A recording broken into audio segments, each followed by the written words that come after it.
नवरात्रे के पावन पर्व के तीसरे दिन माता चंद्रघंटा के स्वरूप की पूजा अर्चना की जाती है। माँ चंद्रघंटा का यह स्वरूप शांतिदायक और कल्याणकारी है।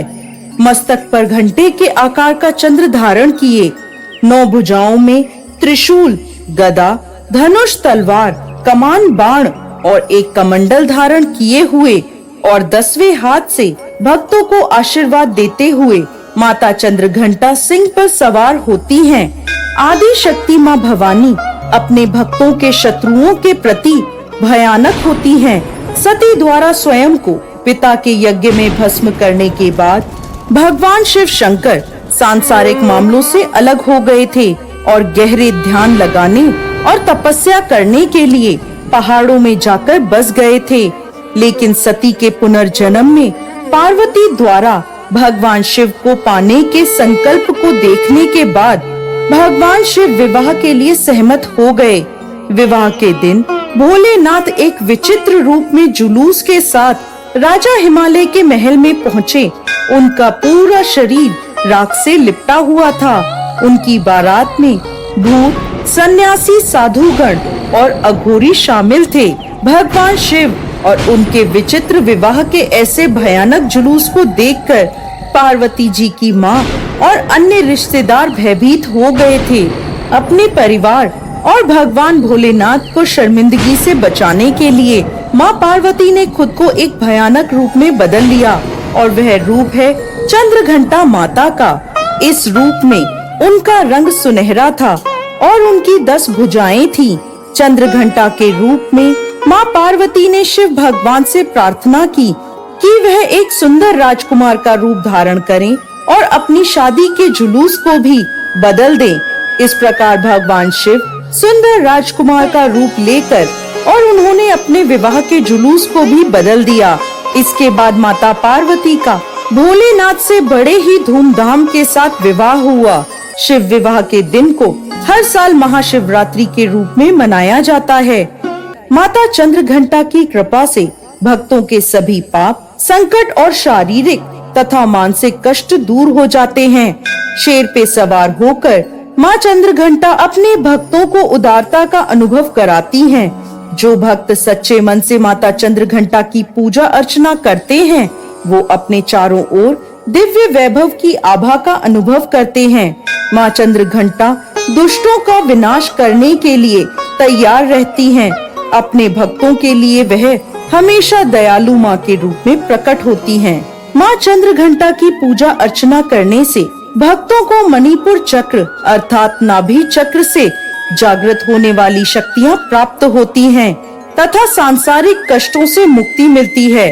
माता चंद्रघंटा को लाल रंग के विशेष पुष्प अर्पित करने चाहिए, लाल फल चढ़ाने चाहिए। माँ चंद्रघंटा की पूजा करते समय घंटी अवश्य बजानी चाहिए।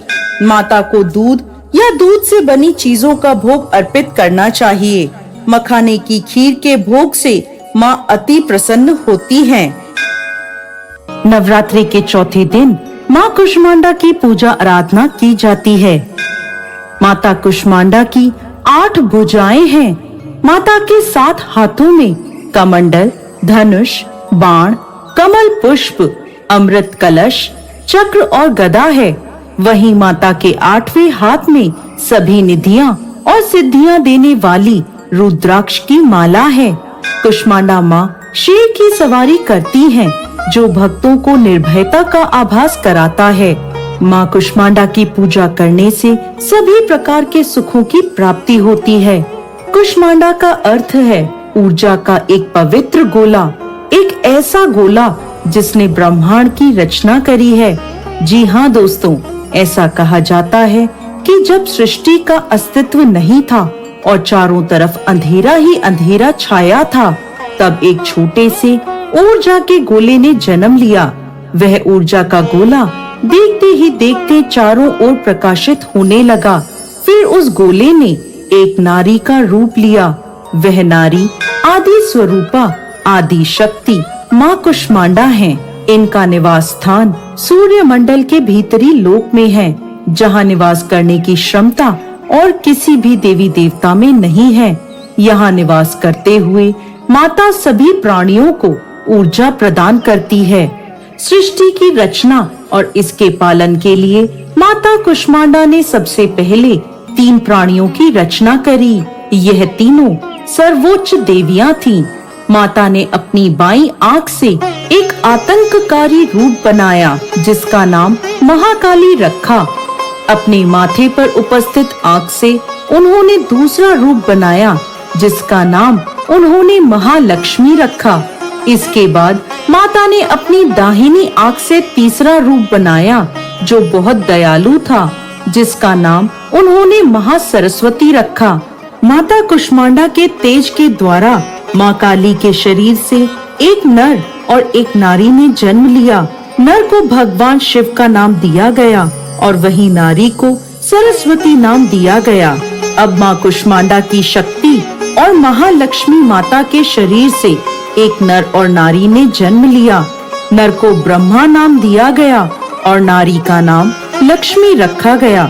इसी प्रकार माता कुष्मांडा की शक्ति और माँ सरस्वती के शरीर से जो नर और नारी उत्पन्न हुए उनका नाम विष्णु और शक्ति रखा गया। माता कुष्मांडा ने भगवान शिव को शक्ति, ब्रह्मा जी को सरस्वती और विष्णु जी को लक्ष्मी पत्नी के रूप में प्रदान करे। इसके बाद माता कुष्मांडा ने स्वयं एक शक्ति और दिव्य ऊर्जा के रूप में सूर्य में प्रवेश किया। माता की पूजा अर्चना करने से भक्तों को समृद्धि, शक्तियाँ, सुख और मोक्ष प्राप्त होता है। माता अपने भक्तों की बीमारियाँ और परेशानियाँ उनके सभी कष्टों के साथ नष्ट कर देती हैं। नवरात्रि के 5वें दिन माँ दुर्गा के 5वें स्वरूप माँ स्कंद माता की पूजा की जाती है। स्कंद माता की कृपा से मूढ़ भी ज्ञानी हो जाते हैं। स्कंद भगवान भोलेनाथ और माता पार्वती के पुत्र कार्तिकेय का दूसरा नाम है। इस प्रकार स्कंद माता पार्वती जी का ही स्वरूप है। स्कंद माता के रूप में माता की 4 भुजाएं हैं। 2 भुजाओं में इन्होंने कमल पुष्प लिया हुआ है। एक भुजा वर मुद्रा में भक्तों को आशीर्वाद दे रही है और एक भुजा में माता ने कार्तिकेय को पकड़ा हुआ है। स्कंद माता की पौराणिक कथा के अनुसार एक राक्षस था तारकासुर जिसने ब्रह्मा जी को प्रसन्न करने के लिए कठोर तप किया। उसके तप से प्रसन्न होकर ब्रह्मा जी उसके सामने प्रकट हुए और उसे मनवांछित वर मांगने को कहा। तब तारकासुर ने ब्रह्मा जी से अमर होने का वरदान मांगा। ब्रह्मा जी उसे समझाने लगे कि जिसका जन्म हुआ है उसकी मृत्यु निश्चित है। यह सुनकर वो सोचने लगा कि भोलेनाथ का विवाह तो कभी नहीं होगा, इसलिए उसने ब्रह्मा जी से कहा कि उसे वरदान दें कि उसकी मृत्यु केवल भोलेनाथ के पुत्र के द्वारा हो। ब्रह्मा जी से ऐसा वरदान प्राप्त करके वह अत्याचारी बन गया। सभी देवता तारकासुर के अत्याचार से परेशान होकर भोलेनाथ की शरण में गए और उनसे तारकासुर से मुक्ति पाने की प्रार्थना करने लगे। सभी देवताओं की विनती सुन भोलेनाथ ने माता पार्वती से विवाह किया और कार्तिकेय के पिता बने। तब बड़े होकर कार्तिकेय ने तारकासुर का वध करा। नवरात्रि के 5वें दिन भगवान कार्तिकेय की माता स्कंद माता की पूजा की जाती है, जो भक्तों को ज्ञान, बुद्धि, चेतना और संतान प्राप्ति का वरदान देती हैं। स्कंद माता की पूजा मोक्ष का मार्ग सुलभ करती है। नवरात्रि के 6ठे दिन माँ दुर्गा के कात्यायनी स्वरूप की पूजा अर्चना की जाती है। माता के इस स्वरूप का सर्वाधिक पूजन किया जाता है। माँ कात्यायनी बुराई का नाश करती हैं। जो व्यक्ति माँ कात्यायनी की पूजा अर्चना करता है वह बौद्धिक रूप से संपन्न, संवेदनशील और तेज दिमाग का व्यक्ति होता है। माता कात्यायनी की 4 भुजाएं हैं, जिसमें एक भुजा में शत्रुओं का अंत करने वाली तलवार है तो दूसरी भुजा में पुष्प है जो भक्तों के प्रति इनके स्नेह को दर्शाता है। माता की तीसरी भुजा अभय मुद्रा में है जो भक्तों को भय मुक्ति प्रदान कर रही है। देवी की चौथी भुजा वर मुद्रा में है जो उनके भक्तों को वरदान देती है। माता कात्यायनी की प्राचीन कथा के अनुसार देवी दुर्गा ने माँ कात्यायनी का यह रूप अपने भक्त कात्यायन के लिए धारण किया था। देवी भागवत पुराण में एक ऐसी कथा मिलती है कि प्राचीन समय में कत नामक एक महान ऋषि थे। उनके पुत्र का नाम कात्या था। इसी गोत्र में महर्षि कात्यायन उत्पन्न हुए, जो भगवती की बड़ी कठोर तपस्या कर रहे थे। ऋषि कात्यायन माँ आदि शक्ति के परम भक्त थे।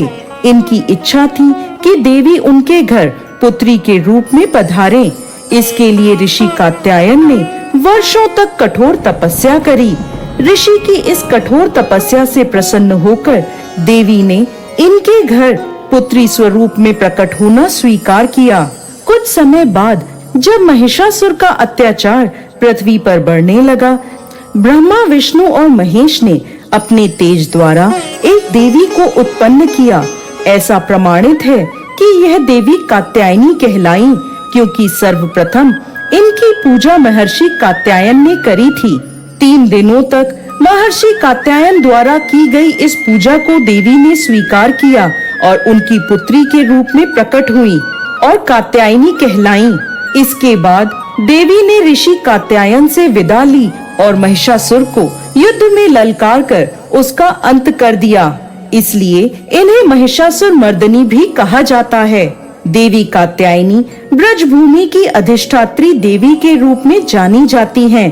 ब्रजभूमि की कन्याओं ने श्री कृष्ण भगवान को पति के रूप में पाने के लिए यमुना किनारे इनकी आराधना की थी। भगवान श्री कृष्ण ने स्वयं भी माँ कात्यायनी की पूजा करी थी। देवी कात्यायनी को लाल रंग अति प्रिय है, इसलिए माँ कात्यायनी की पूजा लाल रंग के पुष्पों से की जानी चाहिए। देवी कात्यायनी को शहद का भोग अवश्य लगाएं। माता की पूजा अर्चना करने से भक्तों को निरोगी काया प्राप्त होती है। माता का भक्त भय मुक्त जीवन जीता है। यदि कुंवारी कन्याएं माँ कात्यायनी की पूजा अर्चना करती हैं, तो उन्हें मन वांछित वर प्राप्त होता है। माँ कात्यायनी व्यक्ति को सुखद वैवाहिक जीवन का आशीर्वाद देती हैं। नवरात्रि के 7वें दिन आदि शक्ति माँ दुर्गा के काल रात्रि स्वरूप की पूजा की जाती है। पौराणिक कथाओं के अनुसार देवी के इस रूप की पूजा करने से दुष्टों का विनाश होता है। माँ के इस स्वरूप को वीरता और साहस का प्रतीक माना जाता है। दुष्टों का नाश करने के लिए आदि शक्ति ने यह रूप धारण किया था। भक्तों के लिए माँ कालरात्रि हमेशा शुभ फल देने वाली हैं। इस कारण माँ का नाम शुभांकरी भी है। ऐसी मान्यता है कि माँ कालरात्रि की कृपा से भक्त हमेशा भय मुक्त रहते हैं। उसे अग्नि भय, जल भय, शत्रु भय, रात्रि भय आदि नहीं होता। कालरात्रि देवी का शरीर रात्रि के अंधकार की तरह काला है। गले में विद्युत की माला और बाल बिखरे हुए हैं।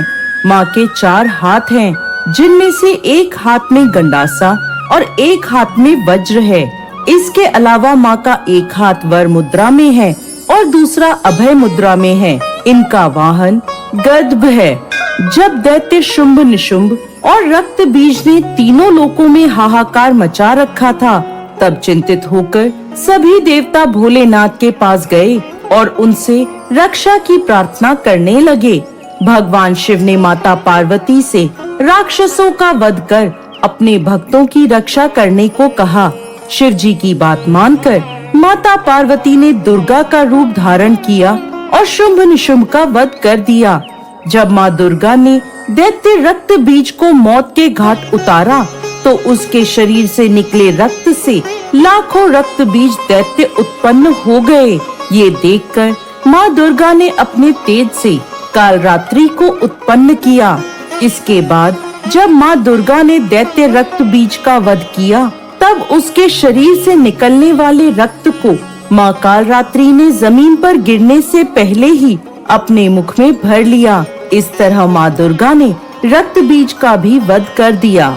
माँ कालरात्रि की उपासना करने से ब्रह्मांड की सारी सिद्धियों के दरवाजे खुल जाते हैं और तमाम असुरीय शक्तियाँ उनके नाम के उच्चारण से ही भयभीत होकर दूर भागने लगती हैं। इसलिए दानव दैत्य राक्षस और भूत प्रेत उनके स्मरण से ही भाग जाते हैं। ये ग्रह बाधाओं को भी दूर करती हैं। इनकी कृपा से भक्त हर तरह के भय से मुक्त हो जाता है। नवरात्रि की अष्टमी के दिन माँ दुर्गा के 8वें स्वरूप आदि शक्ति महागौरी की पूजा की जाती है।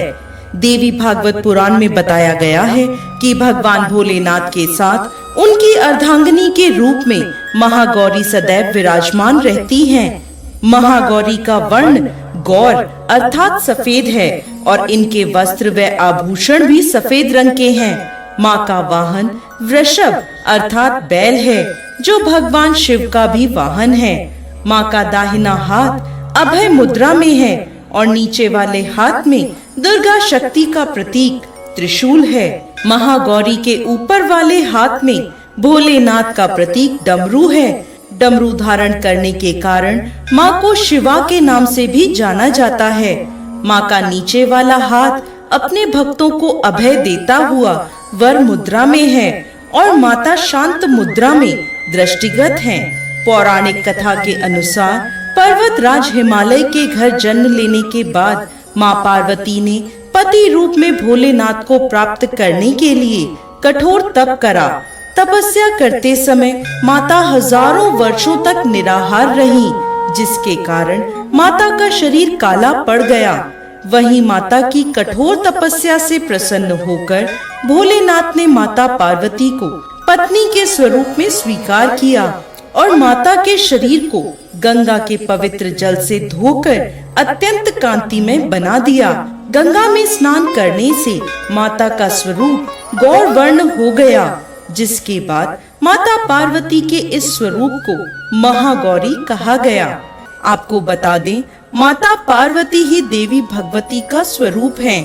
देवी भगवत पुराण के अनुसार महागौरी की पूजा मात्र से भक्तों के सभी पाप धुल जाते हैं और व्यक्ति अक्षय पुण्य का अधिकारी हो जाता है। जय महागौरी।